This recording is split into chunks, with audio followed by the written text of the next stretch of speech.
ನನಗೆ ಪರ್ಸ್ನಲಿ 4-5 ದಿವಸ ಆಯ್ತು ಆರಾಮ್ ತಪ್ಪಿ. ಆದರೂ ಭೀ ಎದ್ದು ಕೆಲಸ ಮಾಡಕ್ಕೆ ಬೇಕು. ಮದುವೆ ಆಗಿನ ಮೊದಲು ಒಂದು ಜರ ತಲೆ ನುಸಿದ್ರು ಸುಮ್ಮ ಕುಂದಿರ್ತಿದ್ವಿ. ಬಟ್ ಇವಾಗ ಹಂಗೆ ಮಾಡೋಕ್ಕಾಗಲ್ಲ. ರೆಸ್ಪಾನ್ಸಿಬಿಲಿಟಿ ಅನ್ನೋದು ಬಂದುಬಿಟ್ಟೈತಿ, ಮೆಚುರಿಟಿ ಅನ್ನೋದು ಬಂದುಬಿಟ್ಟೈತಿ.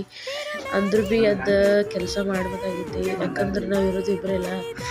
ಜಾಯಿಂಟ್ ಫ್ಯಾಮಿಲಿ ಇದ್ರೆ ಊರಾಗಿದ್ದೀವಿ, ಅವಾಗೇನು ಅನ್ನಿಸ್ತಿದ್ದಿಲ್ಲ. ಬಟ್ ಇವಾಗ ಇಲ್ಲಿ ಬಂದ ಮೇಲಿಂದ ಅನ್ಸಾತೈತಿ ಎಲ್ಲರೂ ಇದ್ರೆ ಚಲೋ ಇರ್ತೈತಿಲ್ಲ.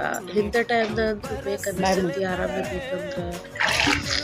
ಮತ್ತು ಇಷ್ಟೆಲ್ಲ ಆದರೂ ಭೀ ಎದ್ದು ಕೆಲಸ ಮಾಡ್ಕೊಂಡು ದೇವ್ರ ಪೂಜೆ ಮಾಡಿ ಟಿಫನ್ ಮಾಡಿ ಲಂಚ್ ಬ್ರೇಕ್ಫಾಸ್ಟ್ ಎರಡು ಮಾಡಿಕೊಟ್ಟು ಆಮೇಲೆ ನಮಗೆ ಡೈರೆಕ್ಟ್ ಲಂಚ್ ಮಾಡಿಬಿಟ್ಟೆ ನಾನು.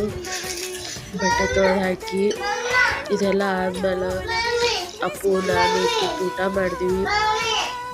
ಊಟ ಮಾಡುವಂಥ ಒಂದಂತೂ ಇರ್ತೈತೆ ಚಾಲು. ಮತ್ತು ದರ್ಶೆ ದೇವ್ರಿಗೆ ಕೈ ಮುಗಿದ ಒಂದು ಸ್ವಲ್ಪ ಮತ್ತು ಮಧ್ಯಾಹ್ನ ಊಟ ಇಟ್ಟು ಮಾಡಿದ್ವಿ.